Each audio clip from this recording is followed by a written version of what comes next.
Rock Fight, where we speak our truth, slay sacred cows, and sometimes agree to disagree. This is an outdoor podcast that aims for the head. I'm Colin True, and today we're back with another piece of gear and another beer. Yeah, that's right. It's your weekly dose of gear and beer. And with me, as always, is Justin Hausman. What's up, man? Hi, Colin. Yeah. Hey. Hey, Colin, how's it going? Can you hear me? Yeah, just being enthusiastic, saying hi to you. You sound very enthusiastic. Today we'll be reviewing a piece of gear the way you would expect gear to be reviewed on the Rock Fight. We don't talk about stack height, geometry, or width underfoot. We talk about the experience, the likes and dislikes. And because we're the only gear review show that actually cares about the world, we'll rank each product on the Stuffometer, a scale where the best score means humanity and society would actually be losing something if this thing went away, and the worst score means that this thing, regardless of performance, and just like puff and drinkware, probably shouldn't exist in the first place. Unless I want just unless Puff and Drinkware wants to sponsor the podcast. Every week we got to say that, right? Mm-hmm. Yes, unless you want to sponsor, we will take your money. We will not stop bitching about you, but we'll take your money. I'll stop bitching. Is that fair? You'll stop? I'll stop. Okay, Justin can be bought. Mm-hmm. Justin can be bought, and because Justin is the official Cicerone, not just of the Rock Fight, but of the entire outdoor community, we will then follow up the gear review with the perfect post-activity beer pairing. If you don't know what a Cicerone is, that's what Google is for. Bottom line is here you'll be getting the pairings that matter most, gear and beer. Justin, are you ready? I was born ready, Colin. Yeah.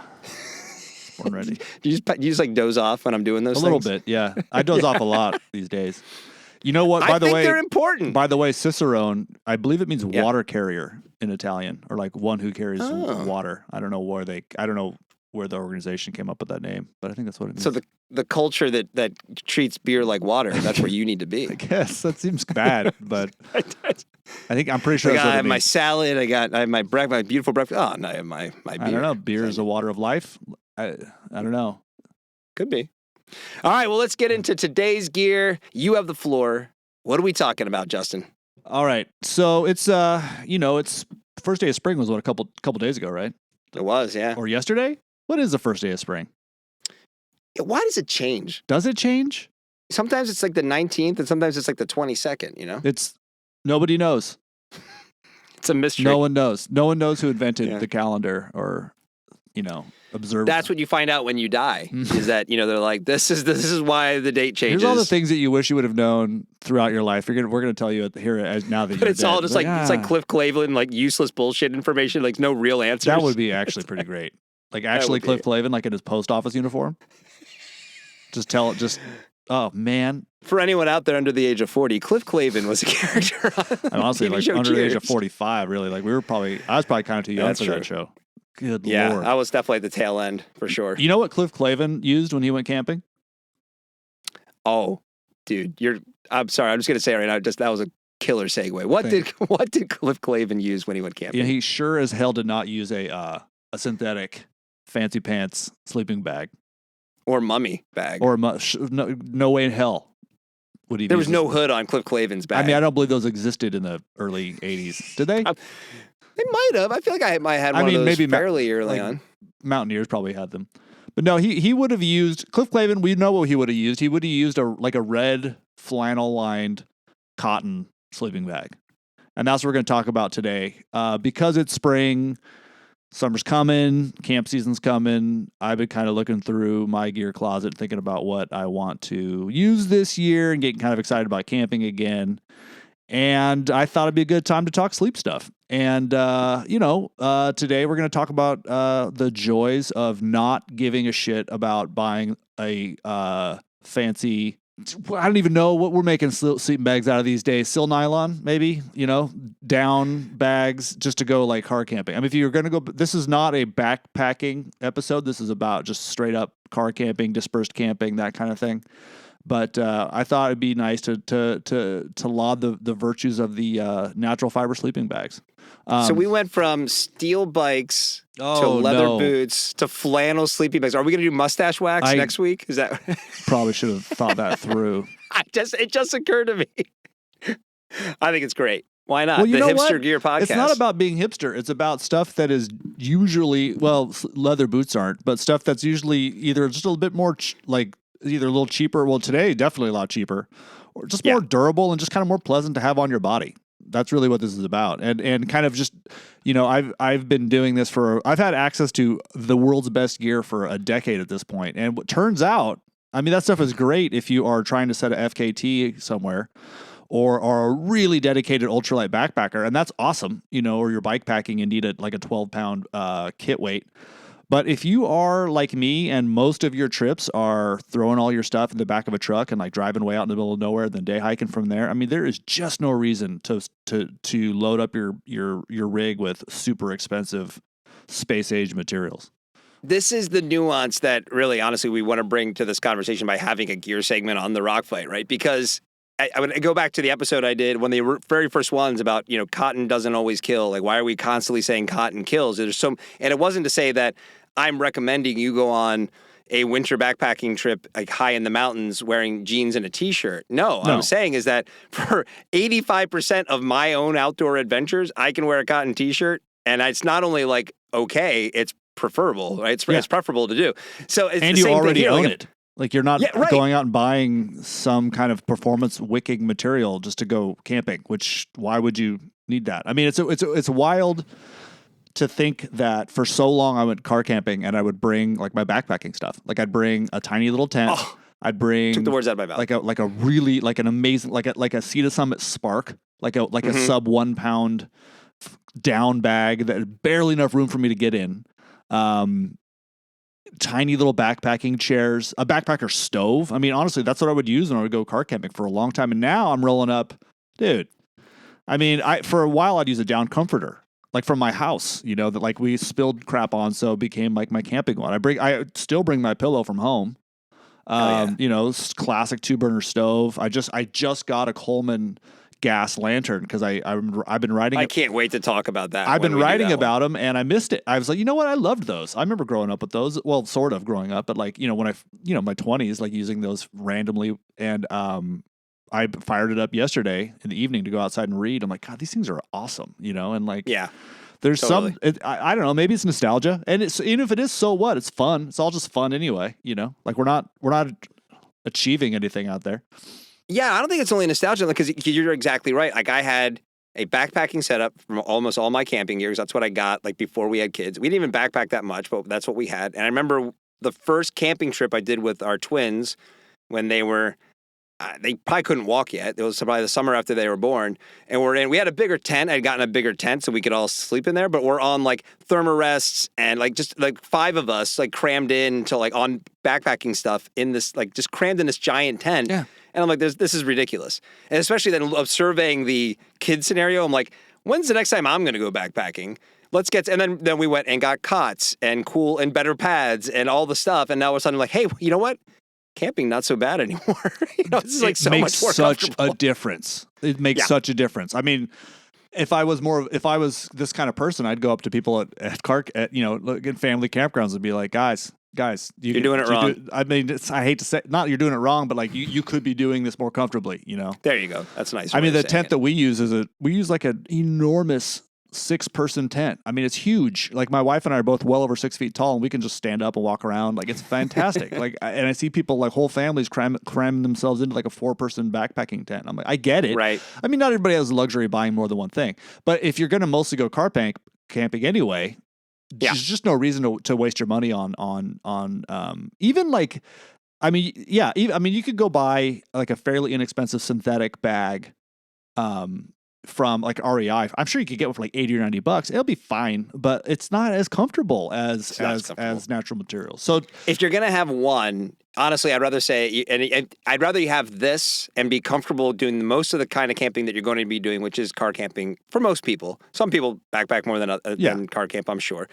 And if you said, I'm going to go for a 1-night backpack, well, fine, then roll it up and strap it to the outside of your pack.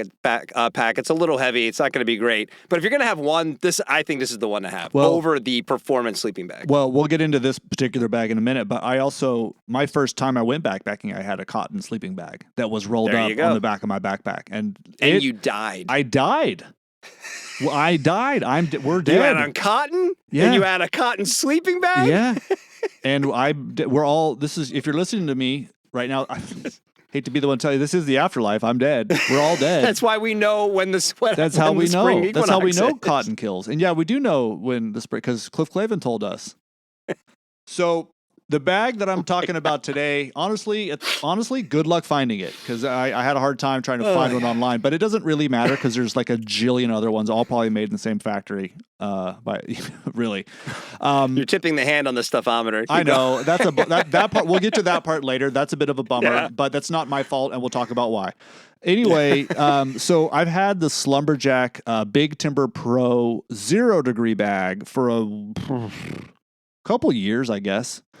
And I had never heard of Slumberjack. Colin informs me it's perhaps a Walmart brand. I'm guessing I don't know if he means literally or just like a kind of a budget brand. The 20 degree bag was one, which you can find 20 degree bags lying around. That one's about $130. I want to say mine was $140 for the 0 degree. You can get them you can get the 20 degree one on sale for like $100 in a bunch of places. Well, if it's in stock, but they're around. But if you've never seen one, it's a classic rectangle bag. It's got that like army green kind of canvasy outside.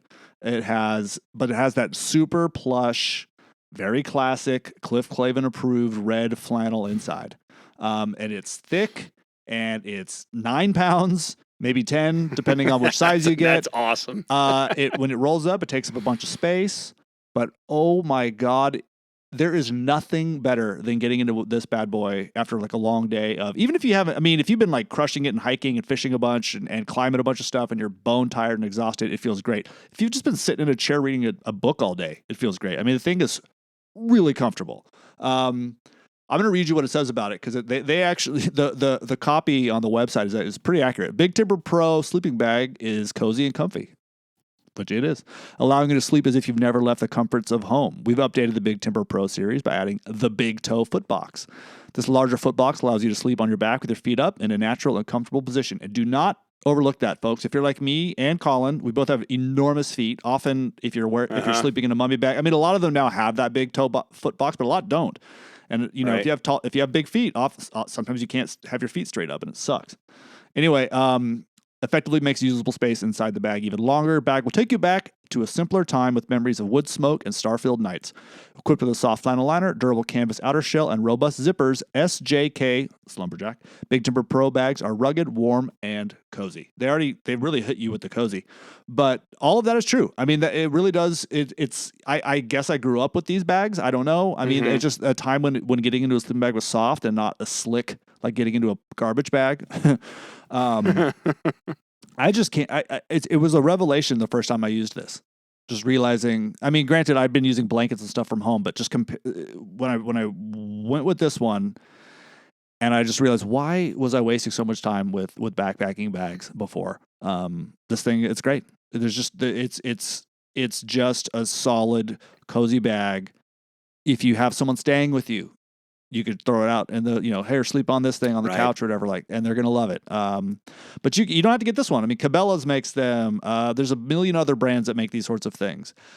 What I do wish, and possibly this exists and I haven't seen it, I would love it if a brand like Filson or someone who really, had access to really high quality textiles made a super, super nice bag like this that wasn't made in like a factory overseas with probably not the world's best materials. I mean, I would pay a bunch of money. I mean, that would be fantastic. I'd rather pay $400-$500 for a bag like this than I would for an ultra lightweight down bag. It is an interesting one because Slumberjack, not like known as a premium brand. They do sell. You can get Slumberjack stuff at Walmart, on Amazon, that kind of. It is I guess best way to describe it is entry level outdoor gear brand, right? The thing about this product, though, that's interesting is that, there are definitely, I think, some more premium brands who probably put a little more thought into the construction and the, and the materials, like a Snow Peak. Well, sure. I looked at, they have a really nice looking one. Oh, they do. The LL Beans. If you go to a more performance-based kind of a brand, like a Nemo, they don't. But then I was just looking at Marmot, they do. So, and some of them maybe not aren't the flannel. It's more just like the rectangular shape, a little bit more. But interesting it's the thing flannel about that matters. The rectangular shape is fine, but you can get plenty of synthetic rectangle bags. Right. I totally. And I think the thing about this one that's interesting is that, I initially go, well, there are a lot of these. There are much cheaper ones than these, by the way. You can get like cotton sleeping bags that are like $60. The fact that it's rated to 0 degrees, I found that to be interesting. I would not do that. You wouldn't trust that rating? No. I don't think that has any bearing on any kind of reality. It's getting down to 45, and you're like, I'm not sure about this. No, I would not do that. But it's, what's the coldest I've been in this thing? Like low 40s for sure. Exposed in the bed of the truck kind of thing without a cap on? Yeah, and perfectly comfortable. So, I would do that. But, yeah, I wouldn't. Where are you going to, I guess you're like, unless you're in like Minnesota, where are you going to be car camping when it's 0 degrees anyway? Well, that's a good point. And if then you're car camping, so then get in your car and turn the heat on. Just go home. Really it's too cold. Yeah, just stop doing that. You made a mistake. Yeah. You go home. Yeah, you go home.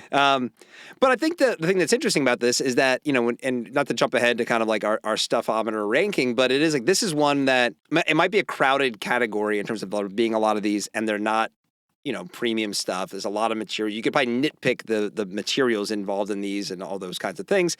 But I don't know. This also kind of does, we're a little bit like the steel bike and the pair of boots. When are you going to replace it? Yeah. How many of these are you going to need in your lifetime? I think the sheer amount of them might ding it when we kind of end up ranking it in terms of like, because there's so many of these, like there's a lot of options. But, if you like this one, and clearly it's sold out, and even the price tag, $150, there's, like I said, there's plenty that are way cheaper. I don't know. This is kind of I think this is a good buy, and you can, and it is versatile, and it's just going to live in either your garage in a gear bin or in the back of your truck or in your tent, and you're not going to do anything else with it. It should be fine. It doesn't feel cheap. I don't use things that feel crappy, and I don't have to, and it doesn't feel cheap at all. Like the quality of it is totally fine. Like I no issues at all. I have no reason to believe I won't still be using this thing in 15, 20 years.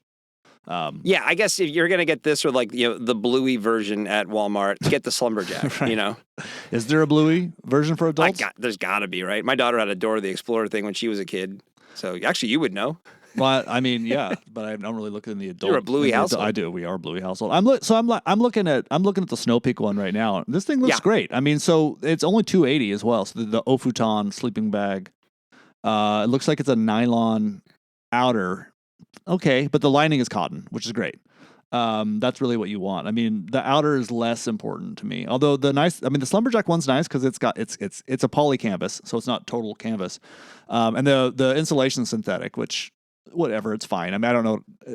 Of course it is. Like, what else is it going to be? Freaking, horsehair? Like, I don't know. Yeah. It's not going to be down, and I wouldn't want that anyway. Right. It's like I haven't had any complaints in any way, shape, or form. The zipper's big and robust. The teeth are great. I don't feel like any of that's going to break. And if it did, you can replace the zippers. You can fix that stuff. The only thing that might break is it has these kind of chintzy straps when you roll it all up that like cinch it down. And like those might break, but honestly, it's kind of a pain to do that. I just fold mine up and what I do? I fold it up, I put it in a big plastic garbage bag, and it goes in the garage. That's where it goes. There you go. And when I pack to go somewhere, I usually unroll it and it's flat on top of everything. So I'm not really worried about like how small it gets. Again, you know what else is nice? Not having to worry about how small something gets. Not having to spend 30 minutes trying to get your damn sleeping bag in a stuff sack that's made for like an Oreo cookie. It's insane how over-engineered some of these things are. This is where, like, if anybody younger listening to this, it's like if you're thinking about it, if you want to get gear, if you're like, oh, here's a sleeping bag review, just get something like this, because I think it was a badge of honor for folks from like our generation of like to have the most technical thing. Yeah. Like just saying 20 years ago that I had a bag like this Slumberjack bag, I would have felt so uncool, so like inauthentic or unauthentic, just like it would have been like, like even the fact that I had like an EMS house brand bag because it was cheaper than getting like a North Face bag, it was still like, I'm still kind of slumming it down here with like, even though it was just as good in terms of materials and everything like that, it's like the REI version. My sleep suffered because it was like putting, fashion over function, right? So that's where this brand comes in. Or this bag comes in. Great. Rectangle bags are great for lots of reasons. One of which is that if it is really warm and you don't really need to zip it up, you do that with the mummy bag, and you either end up like kind of getting out of it somehow, or it's just like you'll roll over part of it, and it like now like a lot of you is exposed. It's kind of a pain in the ass to sleep with a totally unzipped mummy bag in warm weather. Yeah, and like, but this thing or anything like it, really, any rectangular bag, but especially one that isn't so slippery, isn't like that at all. You keep it unzipped, and it doesn't move, so you can roll like around, in you your can bed. spin around, exactly, and and that's really nice. That's something I love. Yeah. It's just so much nicer to like, if you want to try to read a book in it, your arms aren't like all like crushed in. And I don't like, I mean, a mummy bag is fine, but like I don't really have my head in it unless it's freezing cold. And now you have this like freaking, like nylon under your head. It's just you wouldn't do that at home. And it's just been such a revelation to over the years to realize that like there's just, you can just bring whatever you want, car cab. You just bring your home stuff and it works just great. And it's this is just another one of those examples. All right, so obviously bag performed as advertised. Oh yeah. Well, no, not the 0 degree part, but for the but I mean, like no one's buying this. You're gonna give it a pass. Yeah. I didn't see any other ones when I was researching this before we started recording, like that showed any kind of rating on these kinds of bags. So I don't know. I mean, I have the 0 degree. Again, I can't find that anywhere. So I don't know if they make that anymore. The 20 degree bag, I'm sure is fine. I'm sure it's plenty of, for all I know, it's the same thing. I don't know. I haven't seen it. But yeah, I mean, in terms of all the product copy I read, it does all that. They are dead on there. Obviously, you'd buy it because you did. Absolutely. And then, so when it comes to the stuffometer, right? 10 being the world's a worse place if we lose it. 1 being the worst thing ever. Where do you think this slots in? I mean, I guess the only dings. It just It's got to be a 5. I mean, but again, this is like everything else we've talked about. Where as a category, 10. Like there needs to be more of this. But preferably better made. I mean, I don't know how you can look. Brands listen to this. Make these, make nice versions of these. Speaking to you from the afterlife, especially you, Filson. Like people will buy these. I will buy these. People would buy these. I would write about these. I mean, there's no reason not to drop. I mean, people are dropping $400 on down bags that they're going to use backpacking twice a year. Like, why wouldn't they do that for something like this, what they might use all the time? So I'm actually going to start my own brand, I think. I mean, the Snow Peak one, I'm shocked isn't more expensive. That's actually pretty cheap for Snow. I mean, you get like a lamp from Snow Peak for $280. But yeah, I mean, I might just start my own brand. Clearly, there's a hole in the marketplace. We're joking about kind of like the hipster nature of some of the products we've talked about early on, but what is it about those? Like, got adopted by sort of like the hipster community, right? It's like enduring stuff that looks timeless. Hipsters weren't wrong. It might be kind of annoying if it becomes your entire personality, but a rejection of like fast. What do we call that? Fast style. What is that called? Fast fashion. A rejection of fast fashion, a rejection of overly technical things. They're not wrong about that at all. So you're wearing your selvage jeans with your Danner boots and wearing a steel bike. That's cool. I mean, that's kind of makes sense. It does, and a lot of, I mean, yeah. So, and I wouldn't put this in that category, but the Filson version of it, you would. Yeah, maybe I would. But not wrong. So come back next week on Hipster Outdoor. I don't have any facial hair. I don't have a beard. I have like a very. Oh, but you could. I've seen pictures. I've had that. Oddly enough, when I did, there was a period in my life where I had a big beard and the mustache part was waxed. That happened. But you know what I used when I went camping then? All fancy down shit. Like I wasn't doing this. This has taken a long time to learn. You were at odds with your inner Cicerone. That's right. And I was bringing fancy beer probably while camping, which I don't do anymore either. So, but yeah, it's taken a long time to come around to this, where you just kind of gradually realize that there's just no reason for a lot of the fancy crap that we insist on selling to people. Let's now turn our attention to after the activity with our official Cicerone. Again, if you want to know what that is, you should Google it. At the break, the put, and the trailhead, we're going to crack open the cooler and imbibe a beverage so we can celebrate our wins and losses in the backcountry. Let's have a beer. So, Justin, what are we drinking after we retire for the night in our Slumberjack Timber? What's it called? Slumberjack Big Timber Pro. There you go, 0 degree, which sold out. It's so popular. What are we drinking Are we drinking in our Timber Pro? Are we pro timber people? What's going on? What are we doing? I'm not going to drink a beer in a sleeping bag, Colin. What are you talking about? Well, it's cotton too. That'd be disastrous. I mean, I guess if you're like sitting, I mean, I've probably done. You know what? I've probably done that. I guess like you drag it over to your camp chair. It's cold. Yeah, I guess cold I probably out. have, but no, not doing that. you could probably kind of guess, right?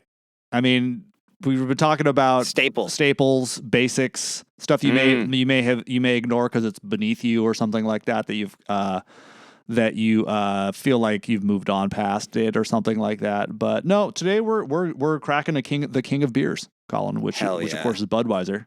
I believe you have one too, right? Let's do it. Let's open. I do. We're gonna open them at the same time. Yeah, I'm gonna open mine. It's a twist off, right? Yeah. Yeah. Are you gonna go to the mic? I'm going to the mic. 3, see if you can hear. 2. Ooh, that's a good sound. All right. Before you take, how long has it been since you've had a Bud in a bottle? Do you get these a lot? No, I don't, because usually we go to like restaurants that are primarily like craft brew places, right? So it's been a while for me. It's been a while for me. All right, cheers, buddy. Clink. Cheers. All right. Oh, it's fucking good. It's really good. It's so good. So this is something that's always annoyed me ever since I got into the when I first got into the professional beer space, where that is a good beer, and it is hard to do that. Like I've read somewhere, I don't know if it's true or not, that like Budweiser has like more PhDs in like chemical science than like any other brewery like in the world. To make a beer that tastes the freaking same every single time at the scale that they do is really hard to do. Right. I don't know why these beers get shit on. Before we started recording, I was at Beer Advocate, which if you don't know, it's kind of like a forum, I suppose, for people to talk about beers, and it's abysmal. I think the overall ranking is like 57. 100 is good. And it's just are there any classics that do well, like as a Coors or a Miller? I or didn't PBR look. Good question. I would imagine. Yeah.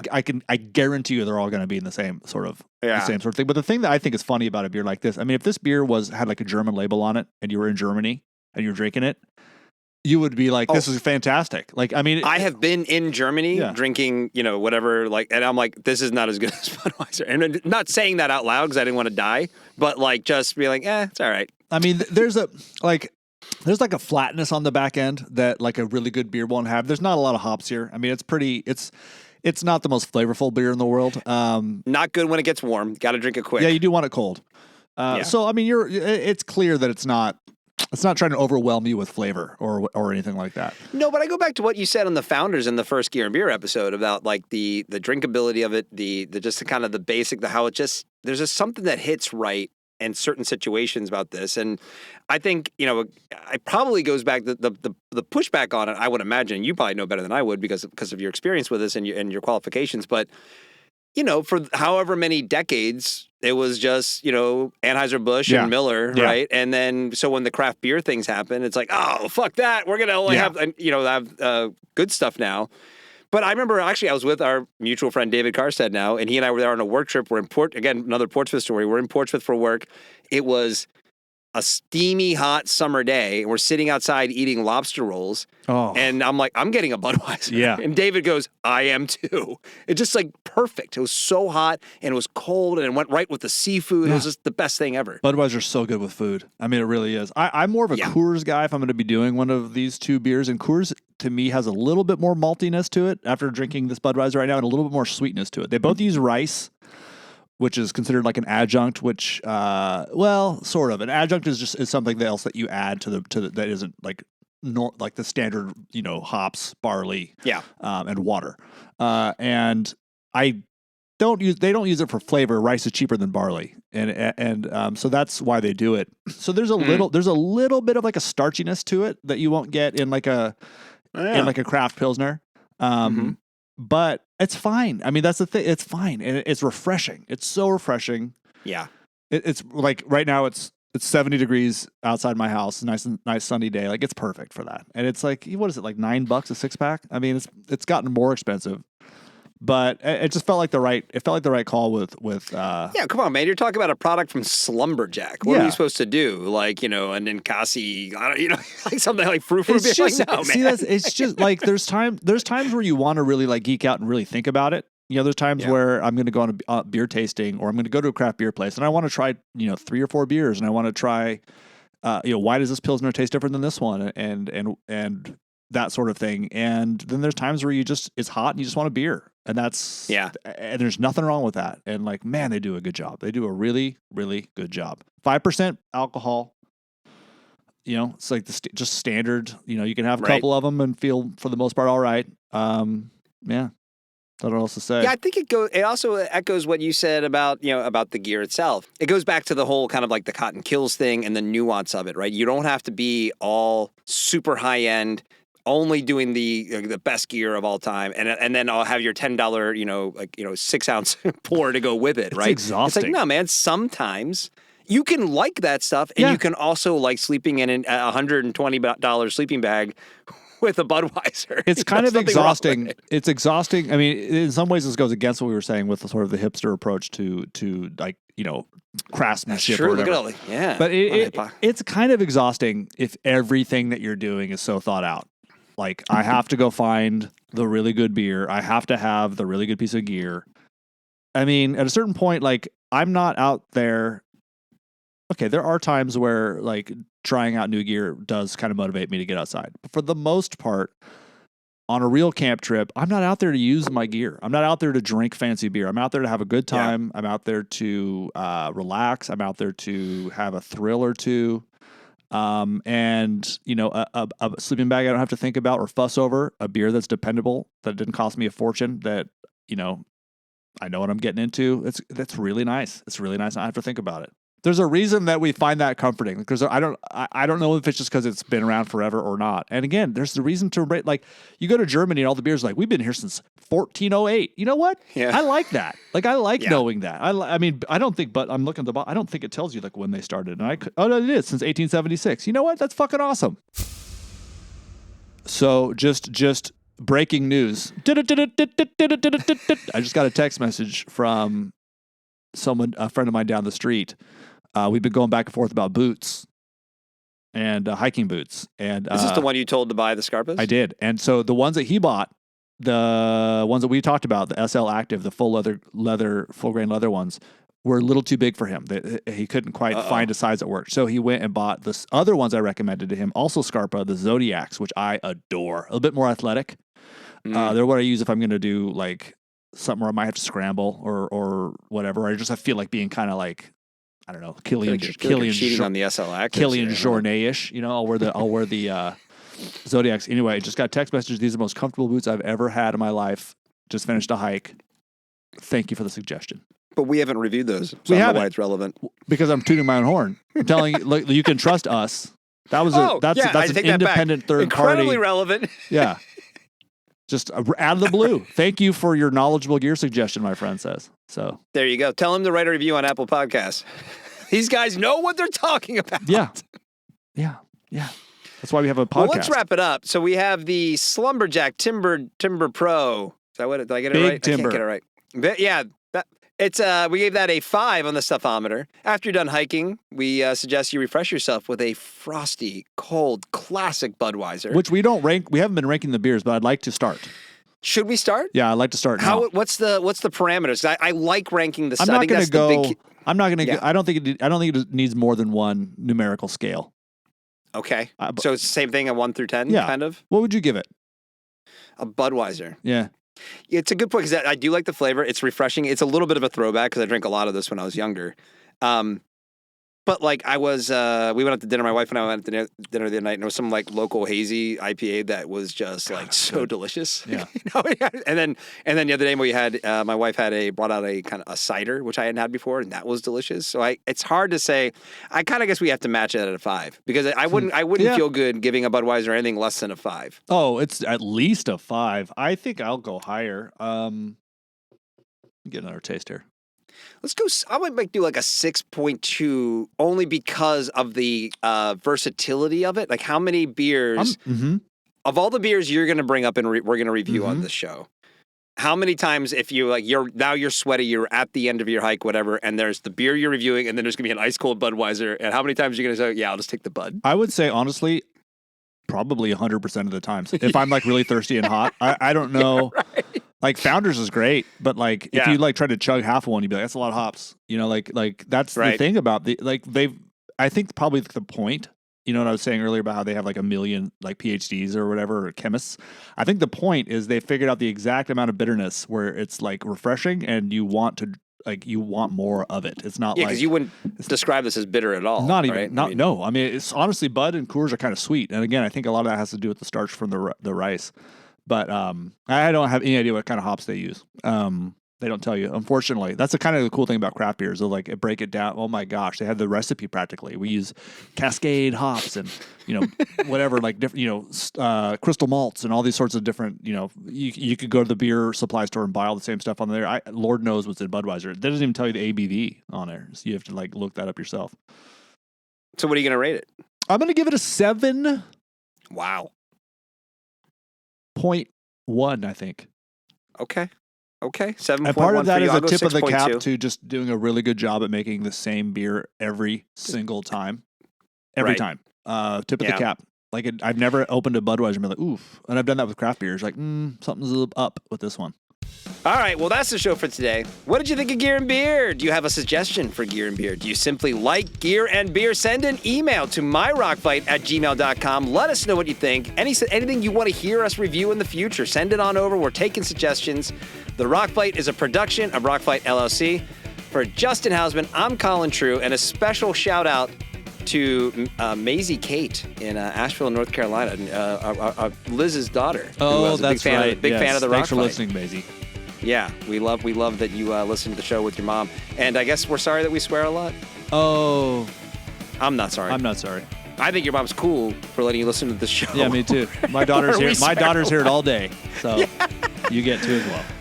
All right, and he's here to take us out with his guitar and his beer.